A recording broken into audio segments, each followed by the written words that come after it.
Oi, amiga leitora! Oi, amigo leitor também! Hoje eu tô aqui pra dividir com vocês as minhas leituras do mês de setembro.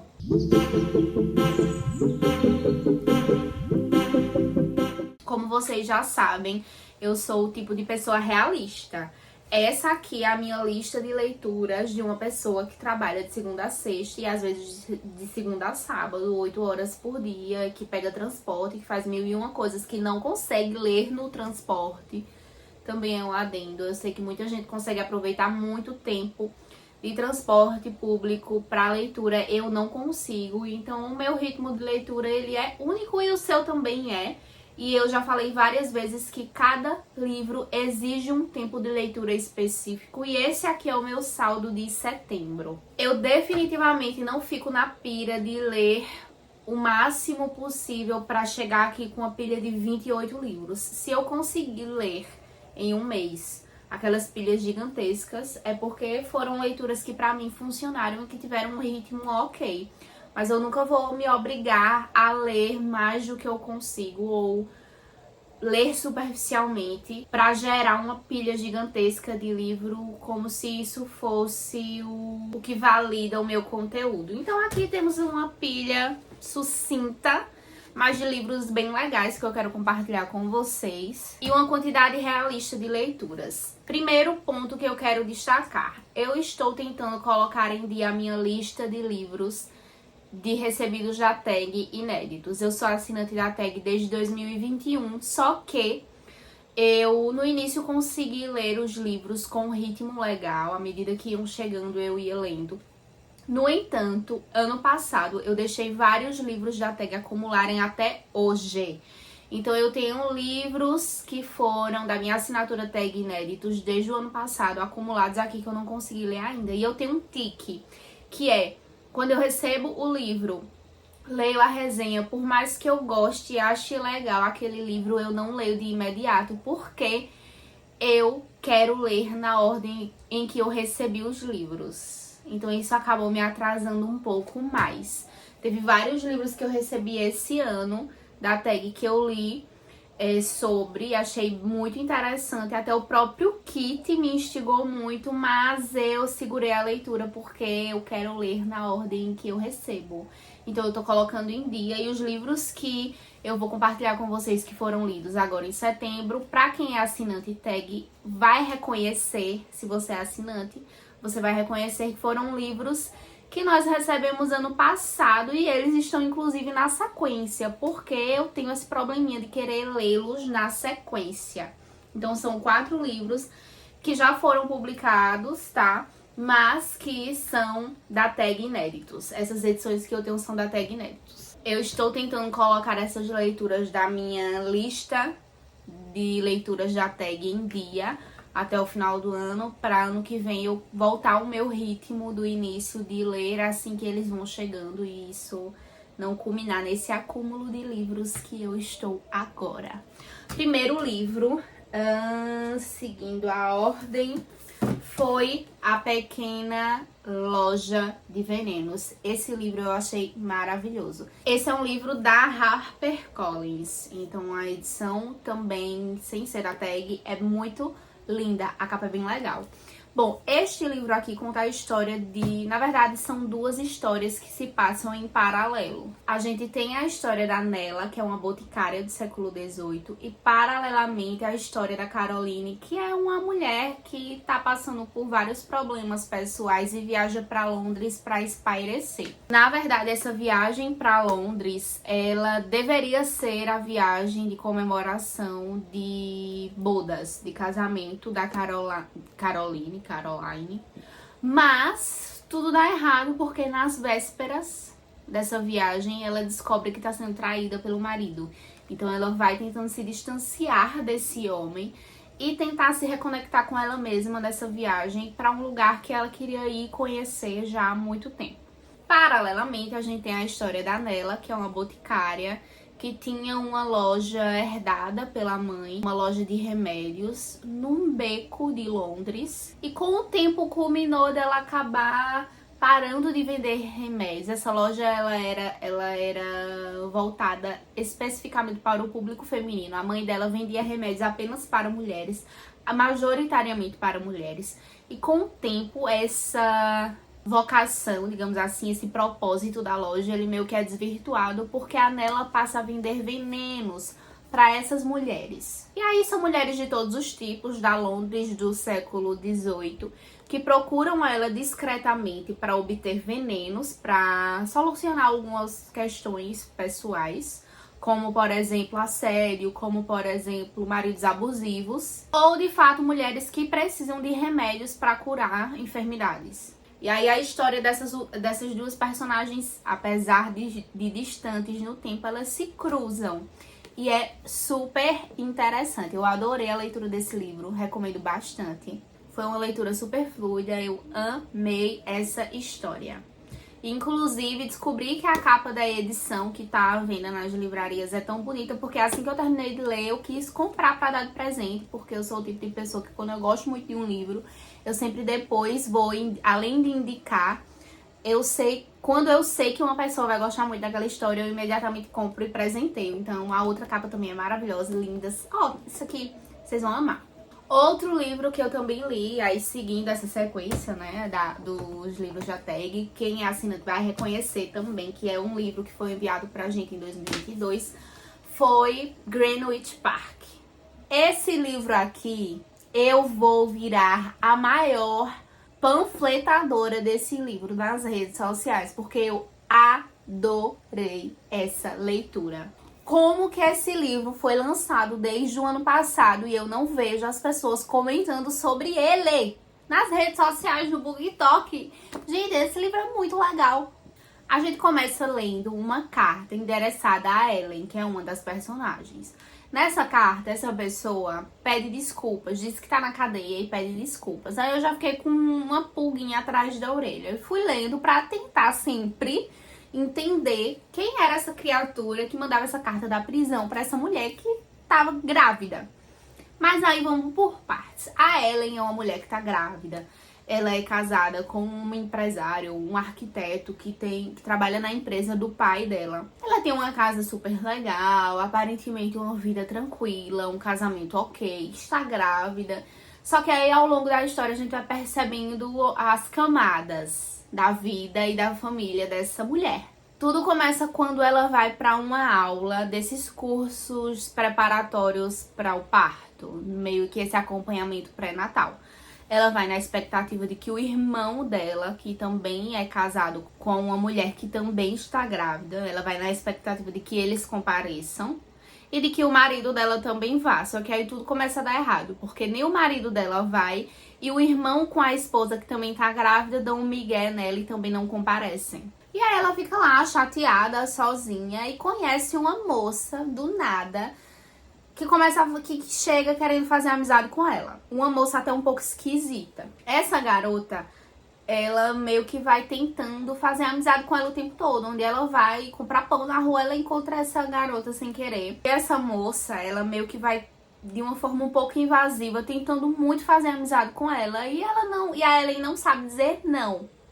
Até que culmina dessa jovem bater na casa dela um dia, enfim, numa situação super delicada, e ela acolhe essa garota, deixa ela passar uns dias na casa dela. E aí a gente vai vendo uma trama se desenrolar de uma maneira que eu passei quase que o livro todo elencando várias possibilidades, várias ideias, várias tramas, tentando possibilidades nesse enredo, e no fim não era nada do que eu tinha pensado. A gente tem a Ellen, que é super carente e ao mesmo tempo tem ali uma inveja da cunhada e também não sabe dizer não sabe, tem muita dificuldade em se posicionar. A gente tem o marido dela que aparentemente é meio totalmente focado no trabalho e desleixado com a vida em casa, com a rotina do casal, com a vida de casal, com ela enquanto esposa. A gente tem o irmão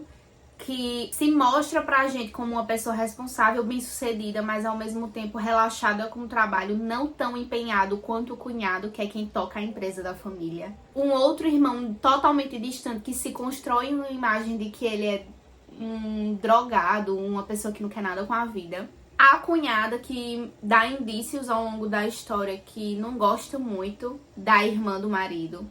E tudo isso vai caminhando aqueles desafios, aqueles impasses familiares, e você sem saber onde aquilo vai levar, como aquilo vai terminar, até que termina de uma forma que eu fiquei assim, choquita.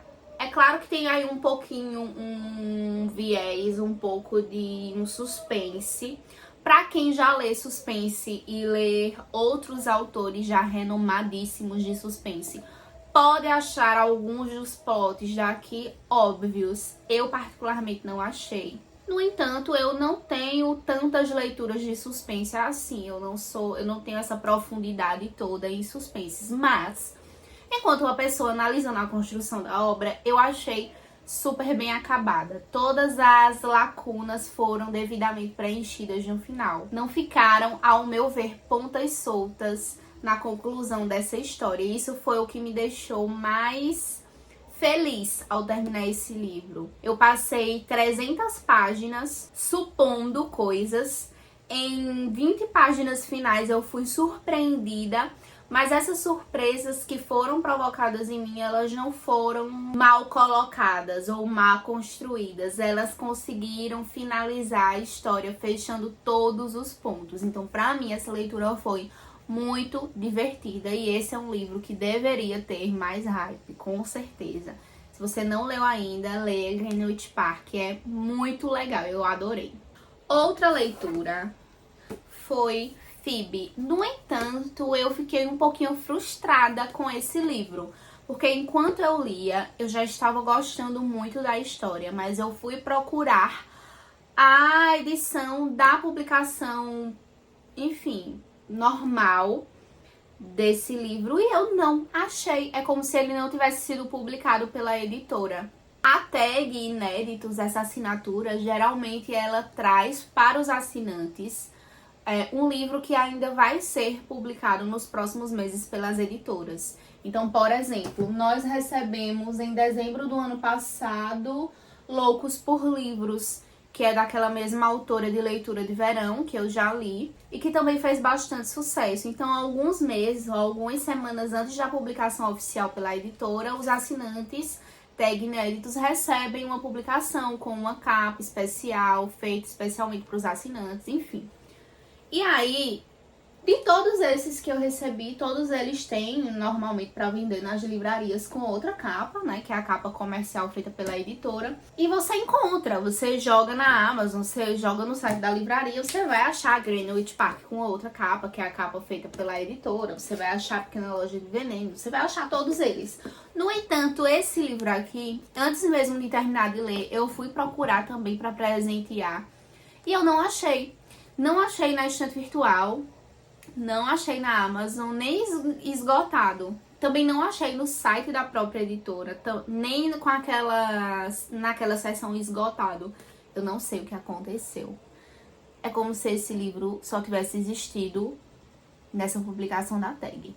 Eu encontrei ele no Scoob, eu visualizei a capa dele na edição em inglês. Porém, também no Scoob, a única edição cadastrada é essa. Eu não sei que rolê aconteceu, se depois houve algum problema na publicação desse livro pela editora, não sei. O que é lamentável, porque esse livro é maravilhoso e todo mundo deveria ler. Phoebe conta a história de uma garota chamada Phoebe Dolores Brown, que é uma escrava no século XIX nos Estados Unidos. No entanto, ela é filha do fazendeiro com uma das negras escravas. E esse fazendeiro promete pra Phoebe durante toda a vida dela que quando ela completar 18 anos, ele vai alforriá-la. Por ser filha do fazendeiro, ela cresce com uma série de privilégios. Então, na fazenda, ela consegue estudar porque a irmã do fazendeiro, a tia dela, acaba por ser uma pessoa muito sensível, que gosta dela. Então, ensina ela a tocar piano, ensina ela a ler, embora ler para os escravos fosse inadmissível e os escravos que aprendiam, os escravizados que aprendiam a ler, eles eram punidos. Mas ela aprendeu a tocar piano, enfim, ela tinha uma série de privilégios, ela recebia trabalhos menos pesados que os outros. Tudo por ser filha do fazendeiro, ela era meio que protegida. Culmina que essa tia dela morre muito jovem por uma doença. O pai dela, que é o fazendeiro, o mestre, mesmo sendo pai, ainda não tem essa relação afetiva de pai e filha. É muito no campo ainda dele ser dono dela também. Ele acaba casando com uma outra mulher, óbvio, uma mulher branca. Essa mulher não gosta da Phoebe, trata ela como trata qualquer outro dos escravizados. E ela conta os minutos para completar 18 anos para ser alforriada. No entanto, esse sonho dela cai por terra porque antes disso acontecer, a mãe dela morre. Quando a mãe dela morre, ela é vendida pela esposa do mestre da fazenda como uma retaliação. E aí isso desemboca em uma série de situações onde ela vai parar em uma prisão. Nessa prisão, antes de ser vendida para outros fazendeiros, o dono da prisão gosta dela e quer fazer dela a senhora da prisão. E aí ser senhora dessa prisão tem muitas camadas, porque ao mesmo tempo que ela continua sendo propriedade do dono da prisão, ele espera dela um comportamento de esposa e também de escravizada ao mesmo tempo. Então é uma relação super delicada e a Phoebe precisa transitar e entender essa posição dela, as limitações e até onde ela pode ir nessa posição que aparentemente é de um pouco de poder, mas na verdade não é. Esse livro ele foi inspirado numa história real e é muito fascinante porque a escritora, ela se debruçou numa pesquisa muito minuciosa para construir esse livro. Ela conta no final do livro que descobriu que nos Estados Unidos isso era comum. Donos de cadeias, eles não tinham os mesmos, mesmo sendo homens brancos, e que tinham posses, que tinham dinheiro, eles não tinham o mesmo prestígio que outros homens brancos mais abastados, porque eles eram os mercadores. Por isso, eles muitas vezes casavam com mulheres negras de pele mais clara. E a mulher que inspirou a Phoebe, a construção dessa personagem, realmente existiu. E a pesquisa da autora para construir essa história com base nesses fatos reais foi super legal, então vale a pena a leitura. É enxergar esse processo de escravidão por um outro olhar, de um outro local, com os olhos de alguém que não necessariamente vivia todos aqueles castigos, mas que tentava evitá-los, mas que tentava proteger ao máximo os seus pares e que era totalmente também limitada, e é enxergar realmente por um olhar que às vezes a gente não tem. Então é uma leitura fundamental, super legal. Eu espero que vocês consigam, quem souber ler inglês, facilmente encontra a versão em inglês, mas eu espero que vocês de alguma forma consigam localizar esse livro na edição em português, porque ele é muito bom. Agora, a última leitura do mês foi Escritores e Amantes. Esse livro, confesso, ele não me fisgou muito no início. Eu tinha visto algumas resenhas no Scoob falando que a leitura no começo era um pouquinho lenta. E eu concordo. O início do livro, pra mim, ele foi um pouquinho lento, demorou a engrenar. Porque ele parte de diversas reflexões da personagem. Esse livro conta a história de uma escritora chamada Casey. Não sei se é assim que pronuncia exatamente o nome dela. Mas enfim. Ela é uma mulher de 30 anos que tá passando aí pela crise dos 30. Eu me identifiquei com alguns dos pontos elencados por ela ao longo dessas muitas reflexões que ela faz desde o início do livro, mas eu confesso que talvez por uma falta de identificação com muitas dessas pautas, eu realmente só fui engrenar essa leitura do meio pro fim. Foi quando essas reflexões dela começaram a fazer um pouco mais de sentido pra mim. Mas basicamente ela é uma mulher de 30, 32 anos que trabalha em um restaurante como garçonete, que mora num cubículo, que na verdade nada mais é do que uma estufa adaptada que ela aluga do amigo do irmão dela. Então ela não tem uma casa. Ela tá afundada em dívidas estudantis que ela não consegue pagar e por isso ela mora num cubículo pagando um aluguel super barato, porque ela não tem dinheiro sequer para pagar um aluguel de um lugar melhor para ela viver. Ela não tem carro, ela vive de bicicleta pra cima e pra baixo, trabalha nesse restaurante, contando as gorjetas que ela ganha. sem muita perspectiva de vida, não quer trocar de emprego, porque esse é um emprego que pra ela é um pouco mais confortável, embora seja super puxado e ela ganhe mal. Ele é um pouco confortável porque ele dá pra ela as manhãs livres, onde ela pode trabalhar no livro dela. Ao mesmo tempo, a escrita do livro tá um pouco empacada. Enfim, é aquele caos de crise dos 30, que também se assemelha muito ao caos da crise dos 20 e ao caos da crise de qualquer crise existencial que a gente tá vivendo quando a gente ainda não conseguiu se posicionar no mundo e encontrar um rumo. Me cansou um pouco o fato de, no meio do livro, parecer que ela tá fazendo um joguinho entre dois casos amorosos que ela tem. Eu não sei, mas em certa medida pareceu pra mim que ela tava sendo um pouco egoísta, sem querer se posicionar, escolhendo um deles e ao mesmo tempo querendo os dois. Muito daquilo de eu não sei o que eu quero, então eu vou tentar ficar com os dois ao mesmo tempo, mas amor, você tem 30 anos, tá na hora de começar a dar a cara pra bater e se posicionar com algumas coisas do mundo. E sim, se posicionar é abrir mão de algumas coisas, mas foi uma leitura legal.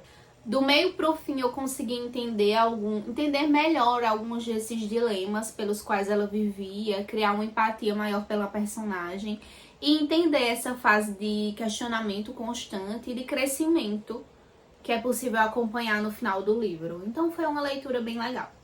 É muito disso, né, gente? Às vezes a gente não entende totalmente os conflitos que aquele personagem passa porque a gente não viveu nada parecido ainda. Talvez daqui a um tempo eu releio esse livro e eu consiga me identificar desde a primeira página com os conflitos que aparecem, com esses dilemas que a personagem vive. Então é muito também do momento. E do repertório que a gente tem, do repertório emocional, do repertório cultural também que a gente constrói ao longo do tempo.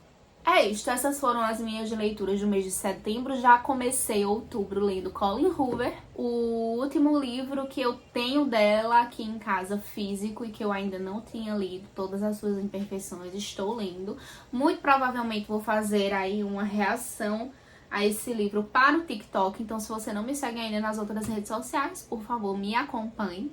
Além disso, tenho outras leituras planejadas para esse mês, mas não vai ser só livros da tag. Então eu consegui ler alguns, coloquei um pouco em dia, diminuí a minha lista de livros atrasados da assinatura da tag, mas esse mês eu não quero ler só livros dos recebidos da tag, eu quero ler outras coisas que também tenho aqui pra ler. Mas aos pouquinhos a gente vai colocando nossas leituras em dia, sem pressa, sem agonia, sem desespero, porque leitura é prazer e não cobrança. Um beijo da sua amiga leitora e até o nosso próximo bate-papo.